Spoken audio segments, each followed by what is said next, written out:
Vamos lá, boa noite, né? Novamente aqui, vou fazer igual o William Bonner, né? Boa noite. Vamos lá, novamente, né? Olha, então, 22 redações tiraram nota 1000, somente 22 redações.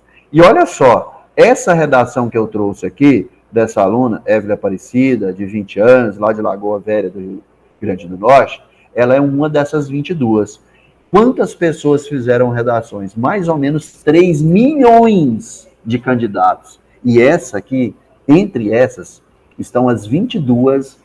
Das 22 está essa aqui, que tirou nota máxima. Tem que ser uma redação impecável, não tem? De 3 milhões você tirar 22? Então, olha só, quem poderia ler essa introdução aqui? Depois leia e nós vamos apontar algumas coisas. Quem poderia ler?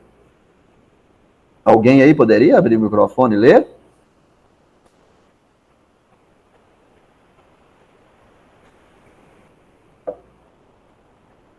Ninguém? Então eu vou ler. Vocês não querem me ajudar não, para eu poupar a minha voz? Vou ler aqui a introdução. Eu leio, professor. Vai lá, por favor, Júlio. A Constituição Federal de 1998, norma de maior hierarquia do sistema jurídico brasileiro, assegura os direitos e o bem-estar da população. Entretanto, quando se observa a deficiência da visibilidade do registro civil como forma de garantir o acesso à cidadania no Brasil, verifica-se que esse preceito é constatado e não desejavelmente na prática. Dessa forma, essa realidade se deve à inoperância estatal e à alienação social. Alguém viu algum problema nessa introdução aí, que deveria ser impecável? Vira algum problema aí ou não nessa introdução? Ou ela está ótima? Não? Então vou falar aqui, ó. Dá uma olhada nessa data aí da Constituição. O que vocês acham? Que tal? Tudo certo aí com a data da Constituição? Olha só, e eu vou falar para vocês, às vezes você está pensando assim, não, professor, mas isso aí é porque quando a aluna digitou e passou para a internet, por isso que ficou assim. Não é, pessoal. Realmente, também tem o espelho dela e vocês podem conferir lá. Olha, a Constituição, ela é de 1988. Tá, até aí tudo bem, não é? O corretor falou, olha, tá bom, mas ela fez uma excelente redação. Não é porque errou a data. Eu também. Se eu como corretor, não deixaria de dar 1000 para um aluno, porque ele trocou essas datas aí de forma alguma.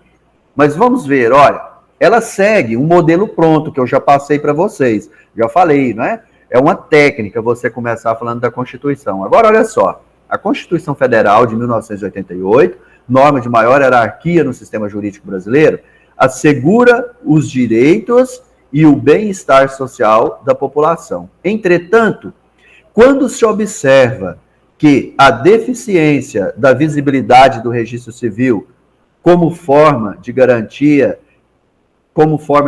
o acesso à cidadania no Brasil, verifica-se, ó, faltou uma vírgula aqui. Por quê? Essa parte aí, que está entre vírgula, ela funciona como uma explicação. Ela funciona como um aposto.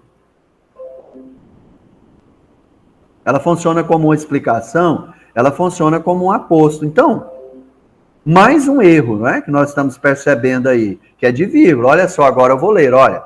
Entretanto, quando se observa a deficiência da visibilidade do registro civil, como forma de garantir o acesso à cidadania no Brasil, verifica-se que esse preceito é constatado. Agora, olha isso aqui.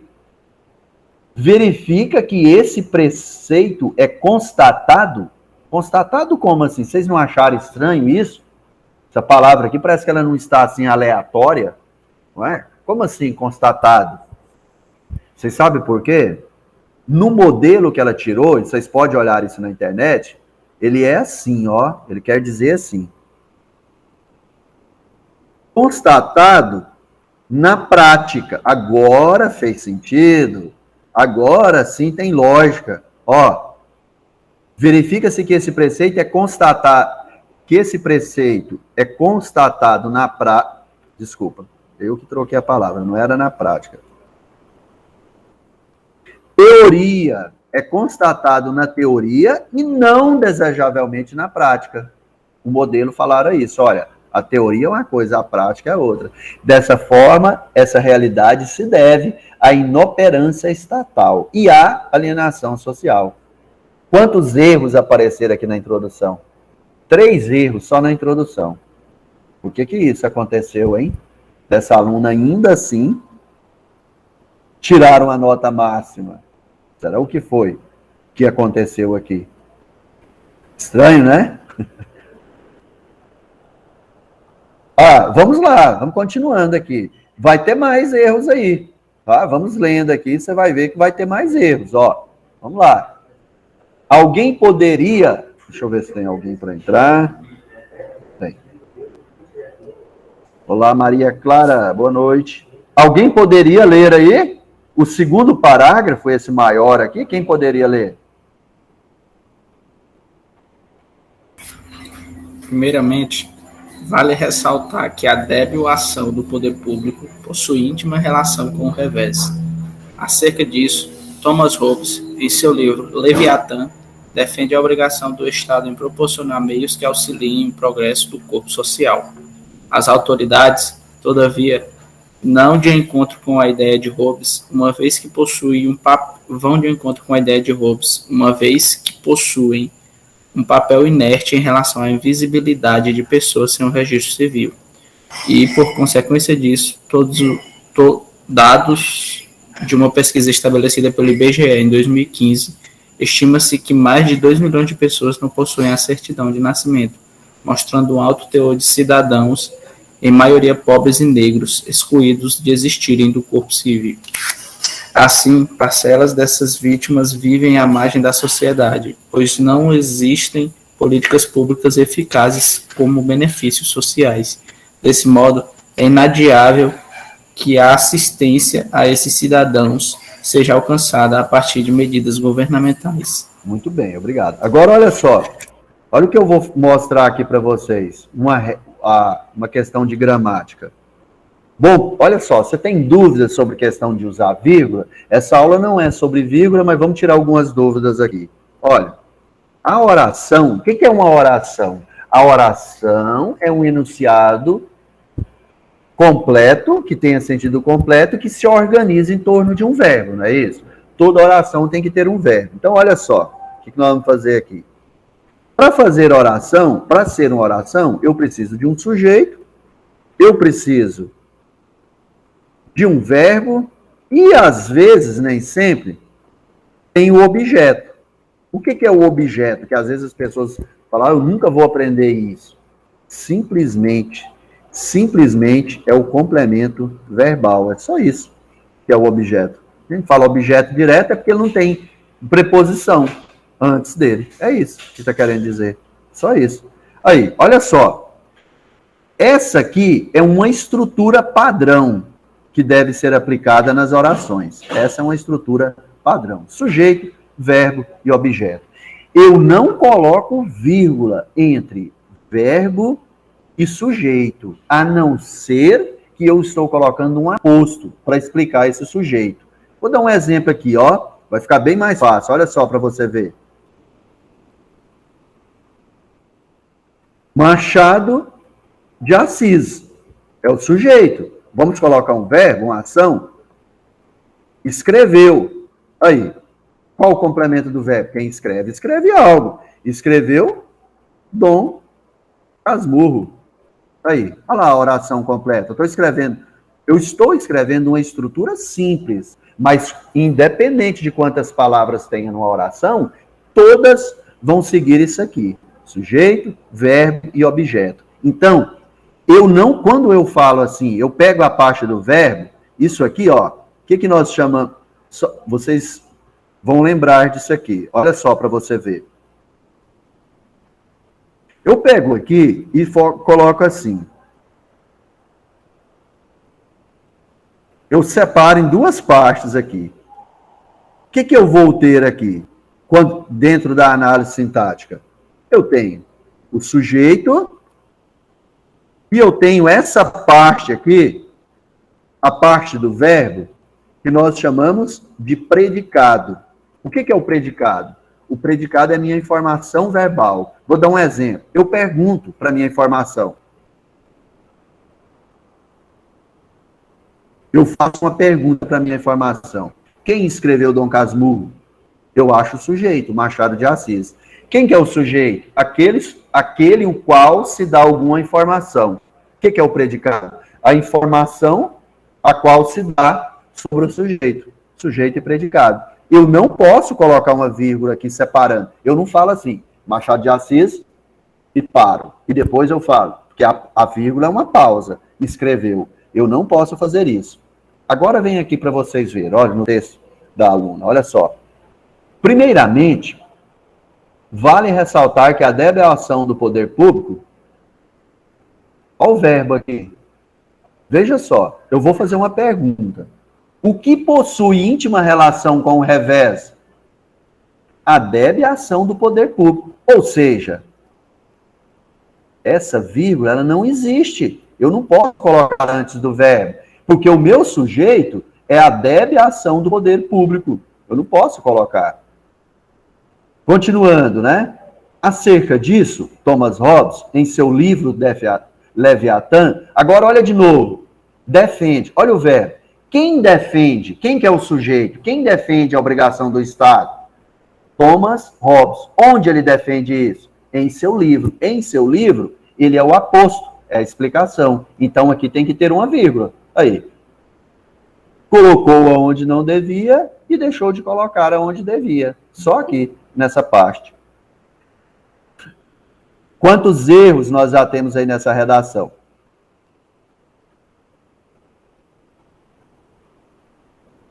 Quantos erros, né? Nós já temos aí? 4 erros, né? Nós já temos aí 4 erros. Gente, nós estamos falando de uma redação nota 1000. Deixa eu só um pouquinho aqui. Eu falei errado. Não, eu falei certo, só que eu coloquei errado. Né? O verbo está aqui, né? Aí. Que eu falei aquela hora, só que eu coloquei no lugar errado. Thomas Hobbes, em seu livro Leviatã, defende. Por que isso está sem entre vírgula? Porque é um termo acessório. Ele não é... O que é o termo obrigatório? É sujeito, verbo e objeto. A explicação, ela é acessória, por isso que ela vem entre vírgula. É como se eu pegasse ela com a mão e tirasse e a minha oração continuasse fazendo sentido. Como assim?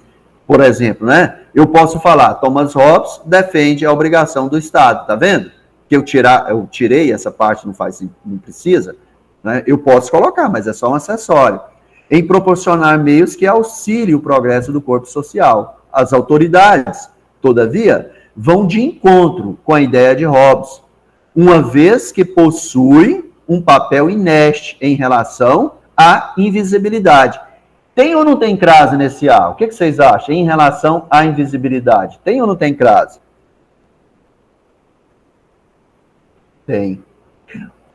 Quem tem dificuldade de colocar crase, nós ainda vamos ter aula sobre isso. É isso aí, o Ederson. E o Ederson e o Júlio sabem disso. Eles já até viram eu fazendo um macete que eu gosto de fazer aqui. Olha o macete aqui para a gente não preciso de saber regras para poder colocar a crase. Olha o que eu vou fazer aqui, ó. O que eu vou fazer? Eu vou pegar essa palavra aqui, ó, invisibilidade, ela é uma palavra feminina, e vou trocá-la mentalmente, não é no texto, não. É só para fazer um teste. Vou colocar uma palavra masculina. Olha como eu vou colocar. Eu vou colocar em relação... Vou colocar qualquer palavra aleatória. Eu vou colocar homem. Poderia ser documento. Vou colocar documento. Porque é só para eu fazer um teste. O que é o teste? Troco a palavra feminina por uma masculina. Como que eu iria falar isso aqui agora? Em relação... Como que eu falaria? Em relação... O documento, que eu falaria, em relação ao documento, como que ficaria isso aí? Em relação a o documento. É assim, não é que a gente fala? Então, olha só, eu colocaria isso, ó, em relação ao documento. O que que isso significa para mim? Que pistas estão me dando aqui? Que aqui eu tenho uma preposição, o a, e eu tenho um artigo. O que que isso quer dizer? Que aqui nesse a meu, ele tem dois as. Por que que eu sei que ele tem dois as? Porque se numa palavra masculina tem o, numa palavra feminina tem que ter dois, tem que ter um a também. Porque se o verbo está falando, então eu sei que isso aqui tem crase. Quem entendeu aí? Coloca aí um sim ou não, entendeu? Isso aqui que eu fiz. Isso dá para qualquer palavra, tá? Troca, isso, a aula está gravada. Troca a feminina por uma masculina. Se tiver duas vogais, significa que tem crase. Olha só, o homem levou o livro à biblioteca. A biblioteca tem crase? Vamos ver se tem? Levou ao colégio. Tem, porque é a ou. Agora, olha só, o homem comprou a revista. Tem crase? Não, porque se eu colocar o livro, comprou o livro. Não tem duas letras aí. Então, sempre que tiver duas letras é porque eu coloco crase. E aí? Quantos erros nós já tivemos nessa redação? Vai contando aí. Vai contando. Né, os erros aí. Eu comecei lá do início, vamos lá.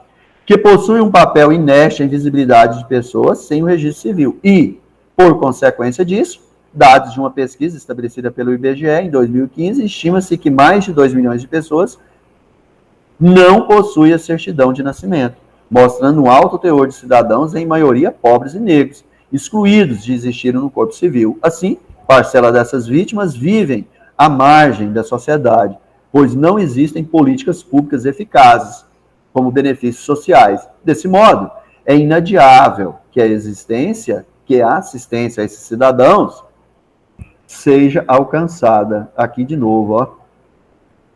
Não tem essa vírgula, ó. Desse modo, é inadiável que a assistência a esses cidadãos seja alcançada a partir de medidas governamentais. Nós lemos até agora a metade da redação. Até a metade da redação, quem estava contando aí? Tem quantos erros? 6. O Ederson está perguntando, né? O erro de crase, ele é um problema maior do que um erro de acentuação. Sabe por quê? Porque o erro de crase, ele é um erro, além de um erro gramatical, né? Ele entra na questão da sintaxe, de concordância. É um erro de concordância. Por isso que ele desconta mais pontos. Mas a pergunta do Ederson é assim, ó. A cada 3 erros desses que nós estamos marcando aí, desconta 40 pontos. A cada 4 é tolerável até 3 erros, mas a cada 4 erros desconta 4 pontos. Se estivesse seguindo ao pé da letra a regra, então nós tivemos 6. Até agora, na competência 1, essa aluna ela tinha que ter tirado no máximo 160, não deveria ter tirado 200 aí, né? Vamos continuar aqui para ver se acabar. E aí é o que eu falei para vocês, às vezes vocês vão falar assim, professor, mas isso aí é erro de digitação. Não é, pessoal, ela tem o texto lá. Agora, veja bem, eu não estou fazendo uma crítica a essa aluna, pelo contrário, quem me dera, se eu sou professor, não consegui, eu tenho uma inveja dela, se existe inveja boa, né, que ela conseguiu tirar uma nota máxima. Eu estou questionando aqui, né, trazendo uma reflexão, como que está sendo feitas essas correções? Qual que é o parâmetro, né? Como que é isso aí? Porque, às vezes, eu fico muito mal quando eu não tiro uma nota 1000. E aí? Por quê? Será que essas pessoas que corrigem, elas são perfeitas? Será que vale a pena eu realmente ficar mal comigo porque eu não consegui tirar uma nota máxima? Será que essas pessoas, às vezes, elas não são injustas? Porque da mesma forma que alguém pode estar errando dessa forma, pode ser que, às vezes, dessa quantidade de corretores, pode ter alguns também que estão praticando injustiça, o contrário, que tem pessoas... Será que 3 milhões de redações, somente 22 foram perfeitas? Será que não teve outra redação melhor do que essa? Com certeza teve, e que não teve a nota máxima. Né? Isso é só para a gente trazer alguns questionamentos aqui. Eu vou lendo aqui, que aí nós já vamos analisando, nós vamos ganhando mais tempo. Olha só, vocês vão acompanhando. Ademais, uma grande parcela da população se mostra alienada. O intitulado Paradoxo da Moral é um livro escrito pelo musicólogo Vladimir, não sei pronunciar, né? Não sei se é Jakelevich, é nome russo. Aí esse para aqui, sim, esse eu olhei, esse aqui não é erro não, tá? É porque faltou uma letra aqui mesmo. É um livro escrito pelo musicólogo para exemplificar a cegueira ética do homem moderno. Ou seja, a passividade das pessoas frente aos impasses enfrentados pelo próximo. De maneira análoga, percebe-se que a garantia de acesso à cidadania encontra um forte alicerce de estagnação social. Dá uma olhada nessa aqui de novo. Ó, eu vou ler, você presta atenção onde está o verbo. De maneira análoga, percebe-se que a garantia de acesso à cidadania encontra um forte alicerce na estagnação social. Ó o verbo aqui, encontra. Ó a vírgula. E aí eu vou perguntar para o verbo, do jeito que eu falei para vocês, vou perguntar para o predicado. O que é que encontra um forte alicerce na estagnação social? Eu vou achar o sujeito, a garantia do acesso à cidadania. Não pode ter essa vírgula aqui. Isso aqui, gramaticalmente, isso não é aceito. Não pode de forma alguma. Mostrei para vocês agorinha, né, sobre a estrutura da oração. Essa situação ocorre porque, infelizmente, a sociedade não se movimenta em prol da erradicação dessa problemática. Pelo contrário, ela adquire uma posição individualista por não mensurar como a falta de um registro civil causa. Causa o quê? Com certeza ela queria falar alguma coisa, ou esqueceu, ou faltou. Não tem. E lá na redação dela também, realmente, né, no espelho, ela esqueceu. Como a impossibilidade de retirar outros documentos precisos. Logo, é essencial superar esses preceitos que atestam, sobretudo, um cenário intolerante. Vamos para o último parágrafo. Quantos erros aí? Quem está contando? Deu quantos até agora?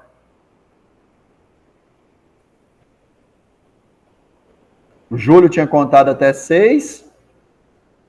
8. Ou então, Júlio, ó, já era para o 160, tem que ir para 120. Se o corretor estiver sendo justo com o que diz o manual lá de correção, manual de instrução para os corretores, já era. Já é 120. Ela já não tiraria mais 1.000, já seria aí 920. O máximo, né? Seria 920 aí. Continuando, ó. Fica evidente, portanto, a necessidade de garantir o acesso à cidadania para todos no Brasil. Destaque, o governo federal, responsável por administrar o povo e os interesses públicos, com o apoio do Ministério da Cidadania, a partir de medidas governamentais destinadas à pasta, deve disponibilizar benefícios financeiros sociais para cidadãos que não tenha como pagar a retirada de um registro civil. Talvez algum de vocês está falando assim, professor, e esse verbo aqui deve ter uma vírgula antes? Mas agora eu vou perguntar. O que deve disponibilizar benefícios financeiros sociais para o cidadão? Eu vou lá. O governo federal. Então tá normal, porque isso aqui são, as vírgulas estão aqui, tudo isso eu posso retirar. São todas explicações, detalhamento, não tem problema. O que não pode é cortar, né, sem colocar uma vírgula depois lá. Esse que é o problema. Essa ação será realizada com o intuito de custear a posse desse documento importante. Para quê? Também, para quê? Faltou uma vírgula aqui, ó, para que, aí, também a sociedade não neutralize a intolerância que a permeia. Dessa maneira, com a conjuntura de tais ações, os brasileiros verão o direito garantido pela Constituição como uma realidade. E agora eu vou perguntar para vocês. Na opinião de vocês, quem quiser abrir... É isso aí, Júlio. Eu daria essa nota aí. Eu vejo, né? Assim, eu fico vendo, né, alguns professores, colegas meus, assim, né, cada um tem uma concepção de trabalho, que também trabalha com correção de redação, que dá nota 1000 à torta e à direita. É muito mais fácil você dar uma nota 1000 à torta e à direita, não lá no Enem, eu estou falando quando você está corrigindo. Você sabe por quê? Vou dar um exemplo aqui, né, o Ederson, estou dando um exemplo, tem mais aí também, mas vamos dar um exemplo do Ederson. Escreve muito bem. Aí, eu leio o texto dele, eu leio lá, não percebo nada, dou uma nota 1000 para ele. Pronto, é muito mais fácil do que eu fazer isso aqui que eu estou falando. Porque eu tenho que, quando eu faço a correção, eu tenho que dar explicação para o aluno, né? Mostrar lá se ele não sabe, às vezes comentar. Então é mais rápido a pessoa dar nota 1000. Muito mais rápido. Agora, você identificar o problema, isso é trabalhoso, porque isso você tem que ter conhecimento do que você está falando, não é? Você vai ter que parar para fazer anotações. É o que nós estamos vendo aqui. Às vezes, ler e reler um texto, dificilmente você não encontra um tipo de problema nele aí. Mas o que eu ia perguntar para vocês, gostaria que alguém abrisse o microfone aí, e eu não sei também, mas na sua opinião, por que essa redação passou e tirou nota 1000, na opinião aí de vocês? Alguém gostaria de comentar aí? Professor, acho que acredito por conta de desatenção mesmo dos corretores. Talvez por excesso de correções durante o dia, sei lá. Isso pode passar despercebido. Eu também, na minha opinião, se algum outro quiser dar opinião aí, fica à vontade. Quer mais alguém dar opinião sobre isso aí? Não? Alguém aí? Não? Pessoal, quando você faz a redação no Enem e tudo mais, não tem o máximo de erro que eles aceitam? Sim, até 3. Aí eu pensava que era isso. Lá no, Maria Clara, lá nas competências não fala sobre isso não, mas no manual do corretor fala, lá mostra que é até 3. Por isso, né, tem que ter. Então, assim, se mais alguém gostaria que falasse aí, gostaria de dar uma opinião, não? Tudo bem? Ó, eu acho, assim como era, eu acho que isso aí foi desatenção. E outra coisa que eu sempre falei, que eu não tenho prova nenhuma disso, eu não sei disso, mas eu duvido, às vezes, que essas redações, elas passam por 3 corretores, porque eu acho muito injusto. Tem alunos meus que já tiraram nota altíssima, que eu acho que talvez não seria para tanto, mas eu fico feliz e agradeço, né, o corretor para ter feito isso, comemoro.